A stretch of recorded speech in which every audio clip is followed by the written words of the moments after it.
that you can't. No, then the movement has gone too far. The women it should just be an option, which women completely have now. More and more women are completely the breadwinners of their homes. You know, the work that our mothers and grandmothers and the women before them did has worked. Now, I mean, women are running the show more than ever, but they should. But part of that is also you don't have to choose that. You can choose to be a stay-at-home mom and cook and make bread and have 5 kids. And yeah, good for you if you want to be that. Terrific. Because I got news for you, and you know this too, Miss Yontef. Being a career gal ain't all that it's cracked up to be. Well, a couple of things have just happened. Thank you for schooling me and putting in my place, Sarah. I've learned something. It doesn't set the women's movement back. That's good to know. And 100% being a career girl ain't all it's cracked up to be. And I guess I take that back because I'm available. I am available to be taken off this shelf. But, you know, the amount of money that you need to have is it's up there. It's up there. I mean, I can't stop working if you have $10 million. It's not my number. I'm sorry. We already had this discussion. You're going to come for me. The world is going to come for me. It's not enough for me to listen. This is a money. This is a money. Is so good. That's the of course it's I will give you this now, though, in this society, like if you're living in New York City or Los Angeles, like you and I are, 10 million is the minimum because 2 million, 2 to 3 is your house. I mean, and that's like, that isn't going crazy. That's like a tiny home in Brentwood for 3.5 million. Okay.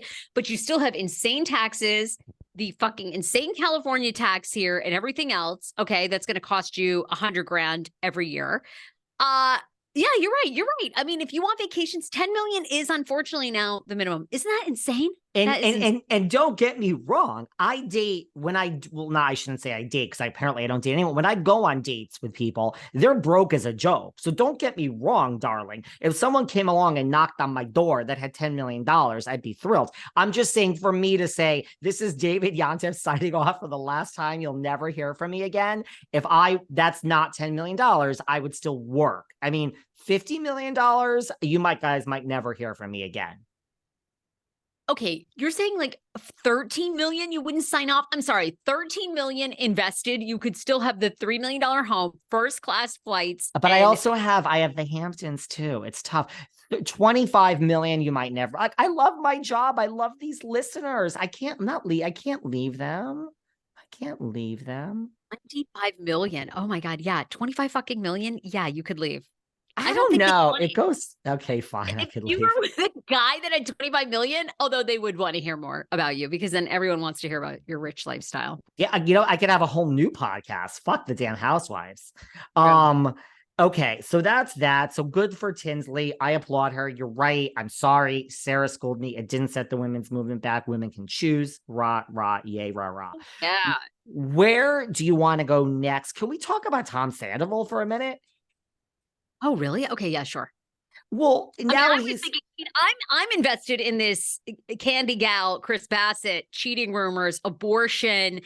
I mean, okay, before we get there for 1 minute, just for 1 minute, who is this new woman that Tom is now dancing with in Tennessee? Did you see that the other week? He has yet another new woman. Tom Sandoval is an eligible bachelor, guys. Who was Tom Sandoval going to date next? I didn't see that. I didn't see it. I just saw it as a mystery woman. In Nashville, which I think did his, you and I know his, the drama manager. Yeah. Oh, she's been identified actually, by the way. His agent lives in Nashville. So, she's been identified. The brunette beauty seen hanging out with the Sandoval star, is also a aspiring musician named, oh my God, Tii. Here we go again with another fucking Hollywood name, okay? Like when you're Cher's child and your name is Elijah Blue, fine. When your name is fucking Northwest and Saint and you belong to a Kim Kardashian who's a billionaire, fine. Everyone else who's changing their name to something, I'm not feeling it. God, why am I riled up? I'm supposed to be nice David these days. Tii. I don't know. I would just call her Tii. Oh, she's hot, okay, girl. Sandoval. Yeah. She's also an aspiring singer. So see, they can bond over lyrics and however you say TII. Well, who will Sandoval date next? This is keeping me up at night, girl. I want to know. You and I need to come up with we need to come up with somebody famous that would be good for Sandoval. All right, there we go. We talked about Sandoval. You want to talk about Chris Bassett and Candy Gal, huh? Well, I just think this was pretty big news. It's big. It's big. It's big. All the blogs have covered it. I have yet to see Candy Gal make a statement. That makes me a bit nervous. Like, because Candiace is pretty quick on her feet.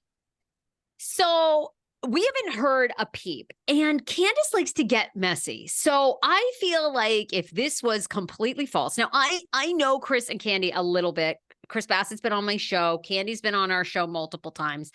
I've seen them and hung out with them outside of the show and at castings. I mean, they seem very connected when they're together. This whole storyline of him flirting, I don't know, maybe I'm not his type. I mean, clearly, but he's always been very respectful on the show. I've never gotten the sense that this guy is I don't know, out cheating on her. He always seems very connected, working, helping her do something. Okay.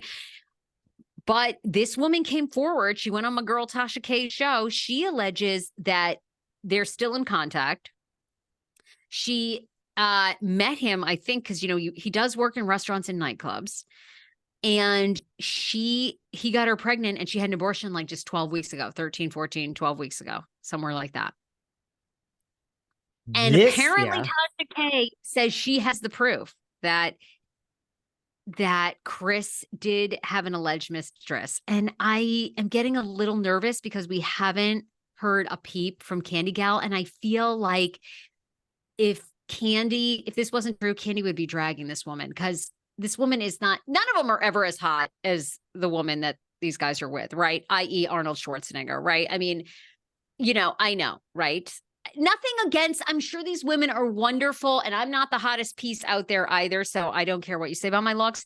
But whenever these men cheat, they always cheat with someone that is not hot. What about the whole David Beckham thing? Did you see that woman? She's not bad, but she ain't no posh spice. She ain't posh spice.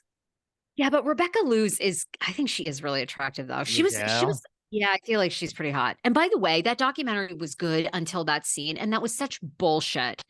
Ugh, don't even get me started about that fucking scene. They don't tell you shit about that affair. I'll save you getting to episode 4 of that. My husband loved it because my husband is in soccer. So he learned all this soccer shit about David. I could care less about that. And if you're trying to be there for their personal shit, scroll on because it's heavily edited about what you find out. I don't do a documentary unless you're going to go there. Okay. I'm tired of these fucking self-produced documentaries. Yeah. Guess what? There was a documentary starring David Yanta from Behind the Velvet Rope, The Randall Scandal. Everybody check it out. My Hulu debut. I don't even know if that really was my Hulu debut. So what you're saying is, look, so I've met them